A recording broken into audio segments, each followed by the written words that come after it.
Buenas tardes, amigos de la Hora de Consuelo.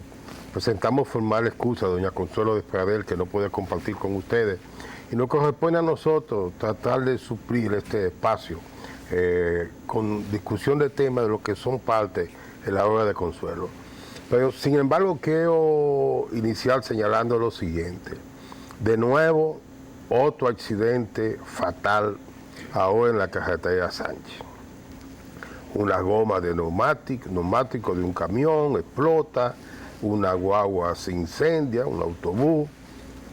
Señores, cuando en este espacio discutíamos con Tobías la famosa ley, diputado en ese momento, proponente de la ley de movilidad, decíamos que era una ley muy bonita, pero muy alejada de la realidad dominicana. Y no es que sea mala. Malos son los funcionarios.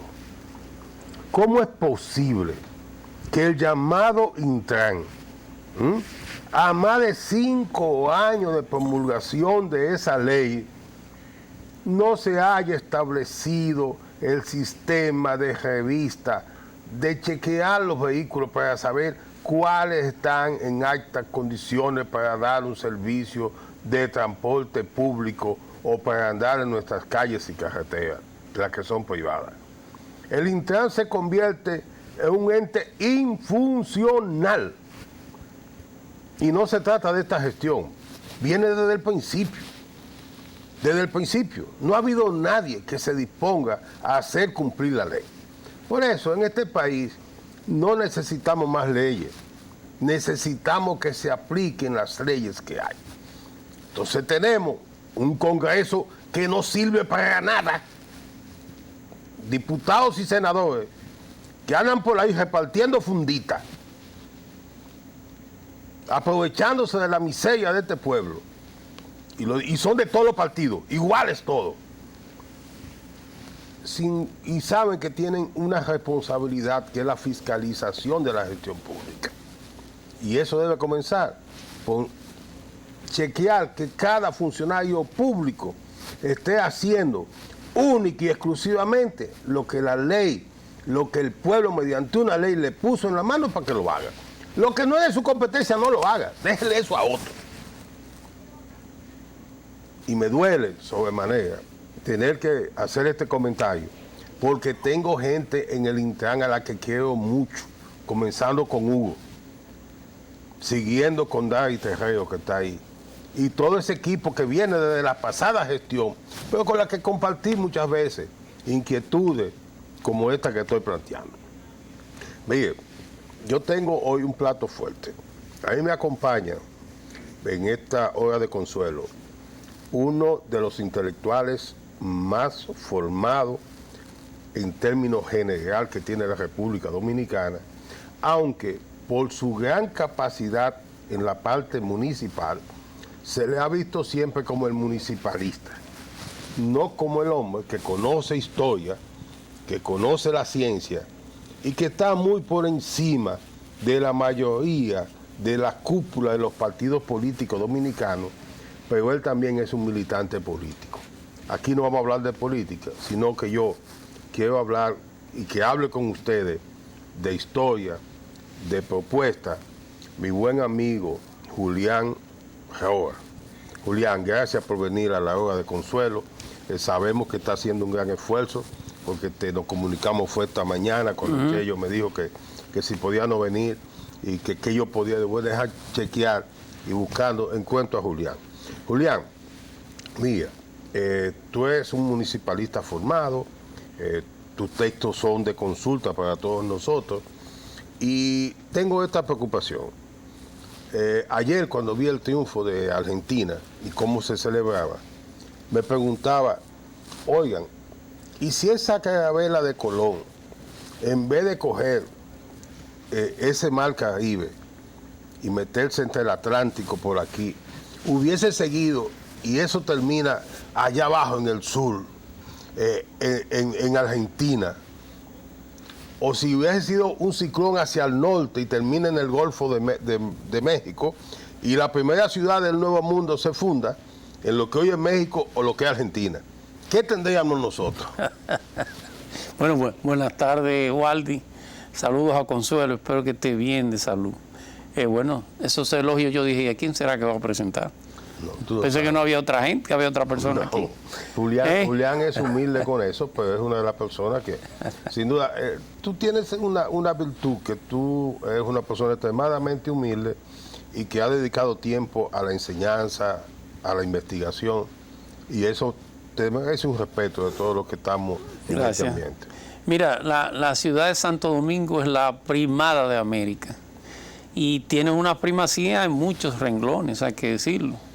Primer asentamiento europeo en América, primera ciudad del Nuevo Mundo, primera misa celebrada en el Nuevo Mundo, primera catedral, primera universidad, aunque los chilenos y los mexicanos hablan de que sobre todo en el Perú, que su universidad fue primero. Lo cierto es que la ciudad de Santo Domingo es una ciudad ícono, hay que decirlo. Si quizá no hubiera sido Santo Domingo, en la Hispaniola, en la República Dominicana hubiera sido en otro lugar, hubiera sido otra cosa. Hay un adagio que dice que si mi abuela tuviera bigote, no fuera mi abuela, fuera mi abuelo. Entonces, a veces pensar en esas cosas es un poco complicado. ¿Tú crees que la clase política dominicana no le ha dado importancia a esas primacías que tú señalas? Bueno, hemos tenido políticos que sí se la han dado, hay que decirlo. El presidente Balaguer era un enamorado de la ciudad colonial.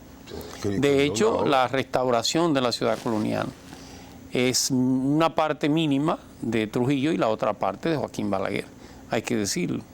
Tiene mucho que ver con sus criterios hispaniófilos y todas esas cosas. Pero es innegable que la ciudad colonial es uno de nuestros grandes tesoros, sobre todo urbanísticos, hay que decirlo.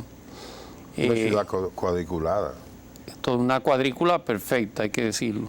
Tú te paras en cualquier vía de la ciudad colonial, sobre todo en las alturas, y tú puedes ver el mar, lo cual te dice que son líneas totalmente rectas.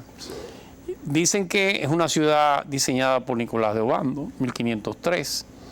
El descubrimiento, el traslado de la ciudad en el 1498. Pero el traslado a este lado es en 1503, hay que decirlo. Y el gobernador era Nicolás de Obando. Lo hace parecido a lo que es la ciudad de Burgos en España. Pero es una ciudad, inicialmente tenía lo que se fueron las manzanas fundacionales, conformaban las cuadrículas, primero se hicieron sobre dos ejes de vía. Una, toda la margen del río Sama, que es lo que llamamos la calle Las Damas, ¿no? ¿Verdad? Y que termina en el lado sur, termina en La Fuerza o la Fortaleza Osama. Y la otra era lo que hoy conocemos como el Arzobispo Meriño. Luego la ciudad se extiende se formaron alrededor de 7 calles. ¿Y tú sabes cómo se llamaba la 19 de marzo? Le decían la calle del medio, porque quedaba en las 7 calles tenía 3 hacia el este y 3 hacia el oeste. Es una ciudad, inclusive la 19 de marzo, le llamaban la calle del Tapao. ¿Sabes por qué lo del Tapao? No. Bueno, porque en la 19 de marzo, por cierto, donde vive hoy un político dominicano de izquierda, en la 19 de marzo con Padre Villini, ahí vivía un personaje español que no salía de la casa. Y la gente decía, bueno, es que ese es un agente de España. Ese vino a vigilar a los colonos españoles. Y de hecho terminó en el apresamiento de aquel entonces del tesorero de la colonia, que era Sebastián Gascue. Ahora que habla del tesorero de la colonia. Sí. Mire, permíteme, Julián, esta parte. Sí. En 1994 hasta el 98, la sindicatura de la capital la asumió el doctor Rafael Suberbio Bonilla. Y Fello es de esos políticos. Un buen síndico. Que fue buen síndico sí, y que ama la historia. Sí. Quizás el síndico que más se ha preocupado por los aspectos históricos de la ciudad fue Fello. Ya. Y a él le correspondió ser síndico en el momento en que se iba a celebrar el 5º centenario de la fundación de la ciudad de Santo Domingo. Ya. Y se publicaron 2 tomos. 5 de agosto. 5 de agosto. Se publicaron 2 tomos y ahora que tú mencionas ese acto, yo tengo los 2 tomos. Los originales se los regalé a mi hermana Carolina Mejía cuando fue electa alcaldesa de la capital, como una forma de... Y lo pirateé, los 2 tomos. Espero que siga cometiendo el delito y lo piratee para mí, ¿no? Sí, tengo el compromiso de dártelo. Bien, esta es una ponencia que presentó Amadeo Julián. Historiador. Excelente. Entonces él dice... Miembro de la Suprema Corte de Justicia. Aquí él habla sobre corrupción judicial y la vida privada de algunos de los primeros oidores. Y narra cómo uno de esos oidores, que era una especie de jueces, actuaron de manera indecorosa. Y lo otro es que él narra lo de Santa Clara.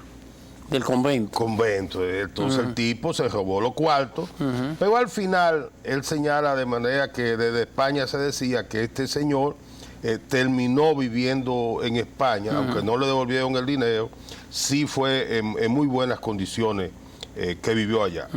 Pero yo le quiero enseñar, a ustedes esto, que para mí es lo más... mira, enfócame eso ahí y trata de grabármelo. Porque la historia nuestra como que no cambia mucho. Miren esto. Yo creo que se lee ahí bien, ¿verdad? ¿Me lo puede frizar? No se ve bien. Pero no se ve bien. Bueno, de todas formas, aquí ustedes vieron. Fraude y conflicto en las primeras elecciones celebradas de la isla española. 1512-1518. Entonces, Julián. Sí. Tenemos corrupción desde el principio del desarrollo. Yo te mencionaba en ese periodo colonial el apresamiento del tesorero de la corona, que era Sebastián Gascue. Y por supuesto, terminó preso en España. La familia de Sebastián Gascue vivía exactamente en lo que se llamaba la calle del Arquillo, la calle del Arco, que es lo que hoy la Arzobispo Noel. La familia, llena de vergüenza, salió a vivir fuera de la ciudad colonial. Fuera de las murallas. Se fue a las murallas y se fue a lo que se llama el Esperillón. Nosotros le decimos la Esperilla. Sí. En el Esperillón se ubicó exactamente donde está hoy el Banco Central. Esa era la hacienda de los Gascue. Por eso ese sector se llama Gascue. Sí. No es todo que es... No. Ese pequeño sector son los descendientes de Sebastián Gascue. El profesor fuera de la ciudad. Gutiérrez Félix siempre ha hecho la salvedad entre la Esperilla y Gascue. Sí, no, y por ejemplo, dentro de ese territorio, esos descendientes de Gascue luego venden la propiedad a un hacendado llamado Pedro Lluvere. Por eso esa calle se llama Pedro Lluvere. Pero Pedro Lluvere es quien lotifica la urbanización. De hecho... Y la hace cuadriculada. Correcto. Los otros días la discusión sobre los títulos del palacio. No, esos títulos es una donación que hace Sebastián Gascue en el periodo de... Sebastián no, su descendencia. Lo hace Pedro Lluvere en el periodo de Juan Sánchez Ramírez. Y luego se construye ahí lo que se llamó la Generala, que era una especie de fortaleza. Exactamente. Y luego vienen los norteamericanos y construyen entonces donde estaba el poder político ya con la intervención, fundamentalmente. Y el tema de las aduanas y esas cosas. Inclusive en Gascue se construye la primera casa de hormigón, de cemento. Está exactamente en la César Nicolás Penson con Doctor Baez. Que las primeras casas de la zona colonial no son cemento. No, es mampostería. Son postería. Es piedra y mampostería. La primera de piedra en la zona colonial es la famosa Casa del Cordón, que es de piedra. Las otras inicialmente. Y ya años más tarde, luego se hace todo lo que es la avenida, todo lo que es la calle Las Damas, ¿no? ¿Verdad? La casa de Diego Caballero, las casas de las primeras casas de Fray Nicolás de Obando. ¿Dónde está ahora el Palacio Consistorial? ¿Qué había? Siempre fue el Palacio Municipal, siempre, desde el periodo colonial. Recuérdate que esa es la Plaza Mayor. Claro. En la Plaza Mayor, en todas las ciudades españolas europeas, se construye el poder. En esa Plaza Mayor se construyó en una esquina el Palacio Consistorial, el Palacio Municipal, pero se construyó el poder eclesiástico, se construyó la catedral, se construyó enfrente lo que se llamaba la Casa de Herrera, que luego fue el Palacio Bourgelat. E inclusive en el lado norte de la Meriño existía la picota pública. La picota, claro. La picota era el lugar donde se castigaba a los que violaban cierto tipo de delitos sexuales, sobre todo. O sea, en ese punto es el centro de poder. Tanto estaba la fuerza ya, lo que es la fortaleza Osama, pero ahí se construye fundamentalmente ese poder. Que la catedral, hay que decirlo, no comienza en 1513 aproximadamente y se termina en 1547. ¿Sabe que no la termina un arquitecto? Sí. Porque el arquitecto se fue a México. Cuando apareció el oro en México, se fue a México. La terminó un alarife, ¿cómo se llama? Un ayudante de constructor. ¿Cómo valoras tú que la ciudad de Santo Domingo se haya formado alrededor de las iglesias y no de un gran mercado? Ya. O sea, no tenemos un gran mercado que podamos decirle. Este es el área del mercado de la época colonial. Bueno, existía un mercado en el periodo colonial, que era lo que hoy llamamos la Atarazana. Cuando viene el hijo de papi, como digo yo, cuando viene Diego Colón, viene a reclamar los poderes y los honores de su padre, viene como virrey, ¿no verdad? Y capitán general. Diego Colón viene en 1509. Y por supuesto, no, viene antes, viene alrededor de 1507. Y ya para 1514 comienza a construir en esa zona del río lo que es el Alcázar, o su pequeño castillo. Alrededor del Alcázar se hace el mercado de la ciudad, que fue esa Atarazana que tú conoces, que tuvo prácticamente hasta los otros días. Julián, viene ahora la época de la parte de las invasiones, viene los asaltantes, los bucaneos y todo eso. Francis Drake, Peña y Venable. ¿Hasta dónde impactaron ellos la Tú sabes que nosotros tuvimos piratas dominicanos, criollos. ¿Cuál? Ese famoso Salcedo que tú dices, la Punta Caucedo, era un pirata criollo, para que tengas una idea. Nosotros tuvimos criollos dedicados a la piratería también. Pero ese es otro tema. Francis Drake a finales de siglo XVI, fundamentalmente, casi 1600, finales de 1500 y pico. Y ya estaba hecha la catedral, por supuesto, y estaba prácticamente el centro de la ciudad construida. Luego viene Peña y Venable, pero ya Peña y Venable viene alrededor de finales de 1600, a mediados de 1600, que inclusive esa calle que tú llamas Calle El Conde, Meneses y Bracamonte, ¿no verdad? Es por esa lucha contra las invasiones de Peña y Venable. Ahí pelean algunos criollos como Juan de Morfa. ¿Cómo tú valoras cómo se afectó la ciudad con la invasión de los haitianos? Digamos, vamos a partirle de las devastaciones de Osorio. No, es que con Osorio lo que hace el rey en una política totalmente errada y que tuvo consecuencias históricas que la conocemos hoy en día, fue devastar todos los pueblos del norte, de la línea noroeste.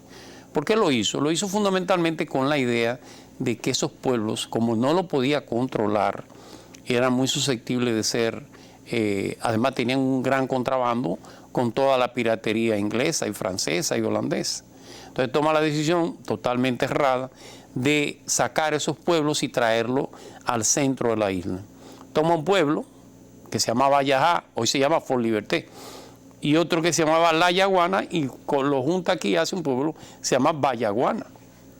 Exacto. Y toma otro pueblo llamado Montecristi, otro llamado Monte Plata, Puerto Plata y forma un pueblo aquí que se llama Monte Plata, como tú lo oyes.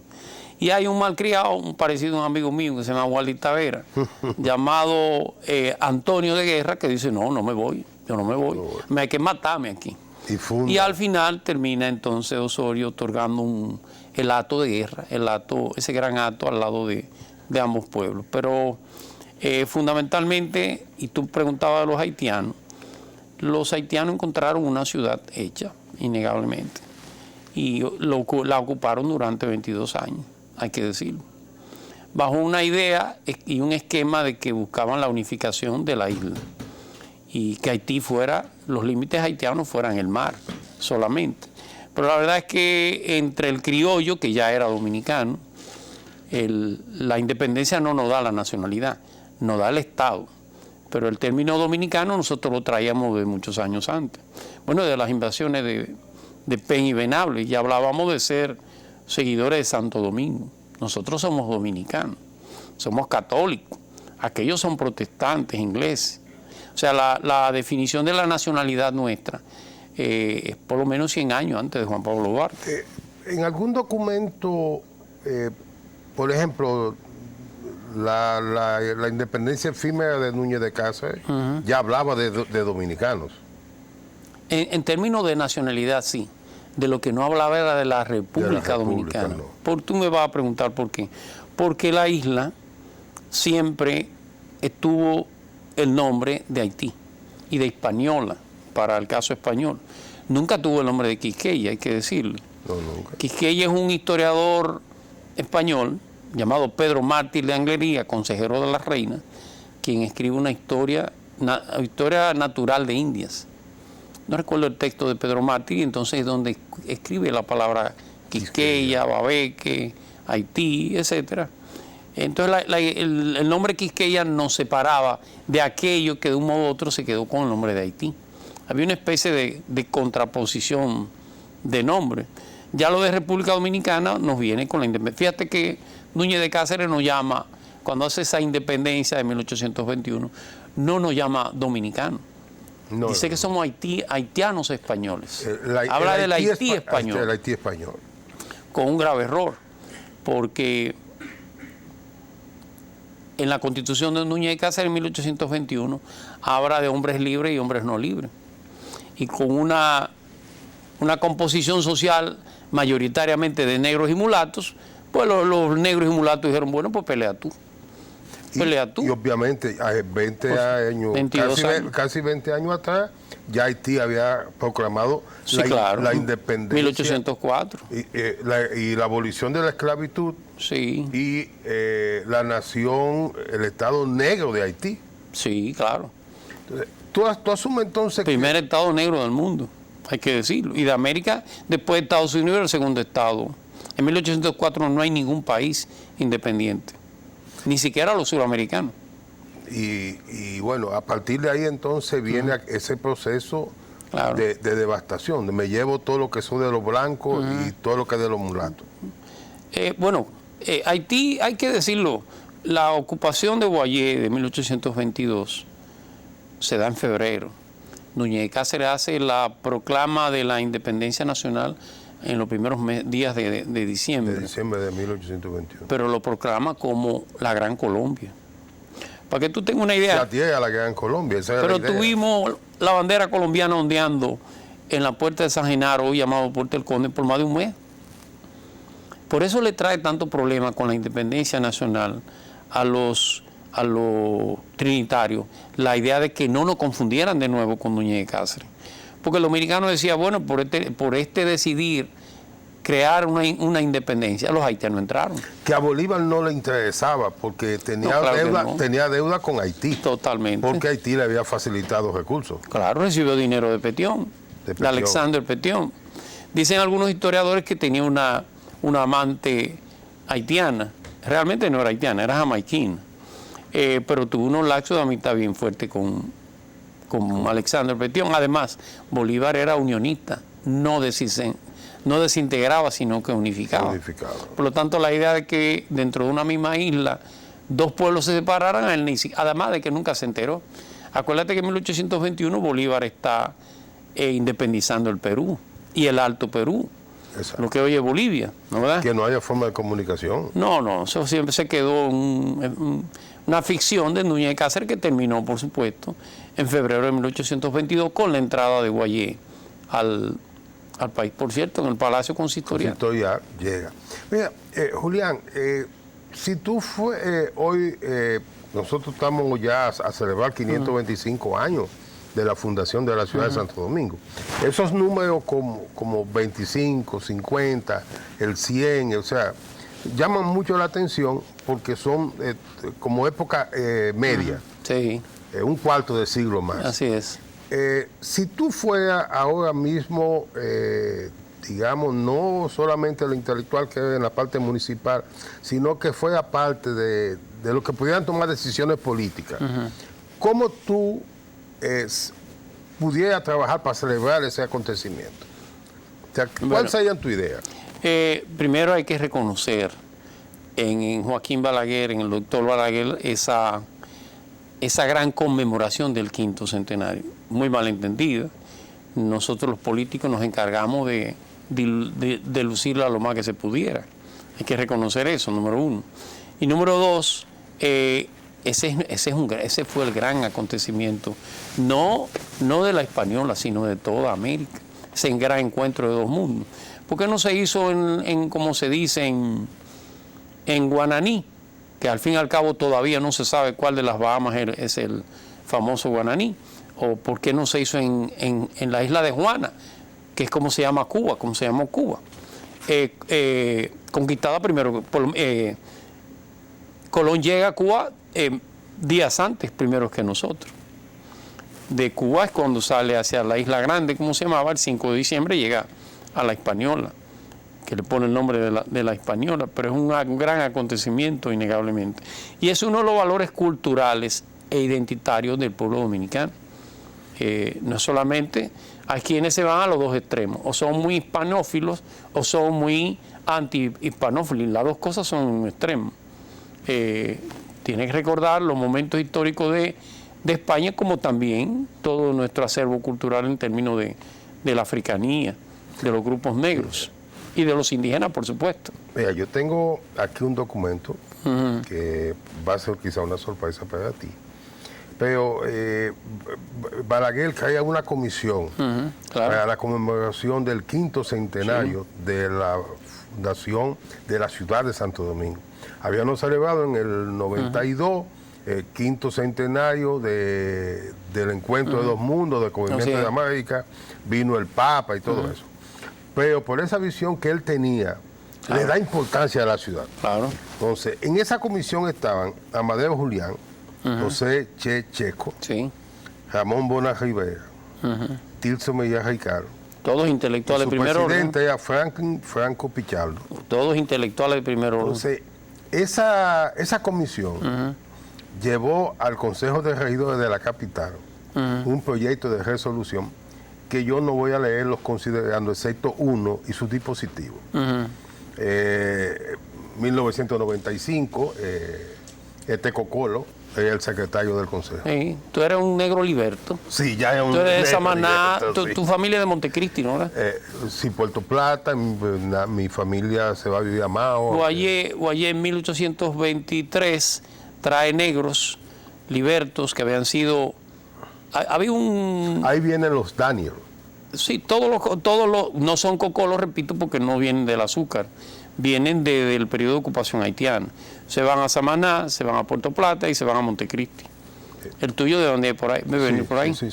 Malcriados, rabiosos, peleones. El general Carlos Daniel, claro, de la Barranquita. Por supuesto. Y bueno, opositor a Trujillo, también pelea en Cuba. Sí. Y vuelve ya viejito. Tengo recuerdos, por ahí hay una foto de yo siendo un niño, unos 3 años, 4. Claro, los historiadores exageran la cantidad. La cantidad tiene que haber sido 200 o 300 personas. No miles, como se piensa. Bueno, mira, por lo de los 525 años de la fundación de la ciudad, fíjense lo que dicen estos intelectuales que señala Julián, considerando que el 5º centenario del proceso de fundación de esta ciudad primera de América debe ser celebrado con la dignidad y el esplendor que se merece. Claro. Considerando que esta celebración debe ser aprovechada para promover activamente el desarrollo económico, social, político y cultural de la ciudad de Santo Domingo, capital de la República Dominicana. Resuelve, primero, otorgar un voto de reconocimiento al Ayuntamiento del Distrito Nacional por la organización de este primer congreso sobre la fundación de la ciudad de Santo Domingo. Segundo, proponer al Ayuntamiento del Distrito Nacional, al Patronato de la Ciudad Colonial de Santo Domingo y otras instituciones, que esa conmemoración se denomine de la siguiente manera: 500 años del proceso de fundación de la ciudad de Santo Domingo, 1492-1502. Tercero, recomendar a las autoridades y a las instituciones públicas y privadas que aúnen esfuerzos para que el país celebre con la brillantez y amplitud que merece no solo el 5º centenario de esta fundación, sino que cada año se celebren actividades que promuevan el amor por la ciudad primada de América. Seguro. Y cuarto, proponer que entre las actividades a celebrarse estén realización de otros congresos sobre la evolución urbana, las características económicas, sociales, culturales, políticas y demográficas, así como otro aspecto de la vida de la ciudad en sus 500 años de historia. La organización de festivales culturales y artísticos, el establecimiento de un museo y archivo histórico de la ciudad en el viejo edificio del Cabildo, de manera que se recojan en los objetos, imágenes y documentos que reflejan las diferentes etapas de su evolución histórica, que es lo que tú has hecho aquí, nos ha dado una reorganización territorial. Entonces, fíjense, señores, estos hombres que hace 20 años, 2095 hasta ahora, Sí. casi 20 años, Sí, claro. casi 20 años, nos dejan estas recomendaciones. Una parte de ellos todavía están vivos, para beneficio de todos nosotros. Y me preocupa que la celebración de este 5º centenario pase desapercibido. Tú eres también un dirigente político, tienes responsabilidad en el área municipal, y te pregunto, ¿es posible que haya un movimiento de la élite de la municipalidad dominicana que insiste en la celebración del 5º centenario, 525 años de la fundación de Santo Domingo, no del Distrito Nacional? No, de la ciudad de Santo Domingo. ¿Y qué tú entiendes Que por ciudad de Santo Domingo? Que por cierto, hay que decirlo, en la Constitución del 2010 se volvió a colocar una coletilla que no tenía anteriormente, Santo Domingo de Guzmán. Sí. El de Guzmán, te confieso que si me dice hasta ahora de dónde sale, no lo sé. Aquí en este trabajo que te voy a regalar. Me encantaría. Se planteaba que el nombre de Santo Domingo es porque la fundación, cuando se llegó a lo que es la margen oriental del río Sama, fue un domingo, 5 de agosto, ¿no era? Día de Santo Domingo. Día de Santo Domingo, que es un sacerdote dominico, y que por eso se le puso Santo Domingo. Y hay otro que dice que Bartolomé, que en ese entonces era el presidente del cabildo, el gobernador, Bartolomé se lo pone en honor a Dominico Colón, que era su padre. Son dos historias que no... pero el de Guzmán todavía honestamente no conozco el origen. Santo Domingo es como primeramente se le colocó el nombre el 5 de agosto, como te acabo de decir. Siempre es bueno el acervo y el patrimonio cultural, aunque es intangible, es redituable. Es redituable, es económicamente explotable, por supuesto. A mí me ha tocado ahora, y te confieso, me tocó trabajar en una consultoría para el Banco Interamericano de Desarrollo sobre la revitalización de la ciudad colonial, y hay que ver cuántos elementos hay que van a enriquecer necesariamente todo ese acervo cultural y todo ese patrimonio intangible de la ciudad y del pueblo dominicano. Me gustaría más, siempre he tenido esa aspiración de que desde el ayuntamiento se le dé mayor relevancia a eso. No solamente del ayuntamiento, sino inclusive las instituciones que tienen que ver con ese tipo de responsabilidad. Mira, yo creo que con la división de la ciudad de Santo Domingo en el 2002, con lo que es el Gran Santo Domingo, esta conmemoración debe ser del Gran Santo Domingo. Sí, claro. Y no solo del, por ejemplo, no podemos hablar Claro. de la historia de la ciudad si no nos referimos a los negros de Lomina. Claro, o de Mojarra, o de Mandinga. O si no hablamos de las ruinas de Engombe, de Total, sus ingenios, claro que o sí. de la esclavitud, o si no hablamos de la rebelión de los negros Sí, en el ingenio de Nigua, de Boca de Nigua. de Boca de Nigua. Claro. Y si no hablamos de La primera rebelión del negro en América. en América, claro. Donde primero se revela la esclavitud, se revela contra la esclavitud y se busca la libertad, es en ese pequeño ingenio de Boca de Nigua. Tengan una Que de idea. ahí sale algún Eso día sí debería también. que algún como día ahorcan también, blanco. Así Porque es. ahí los negros, Sí, que antes lo ahorcaban los blancos dueños del ingenio, así fue, claro. entonces ahorcaron los blancos. Así y de ahí fue. aquello, algún día ahorcan blancos. Así es.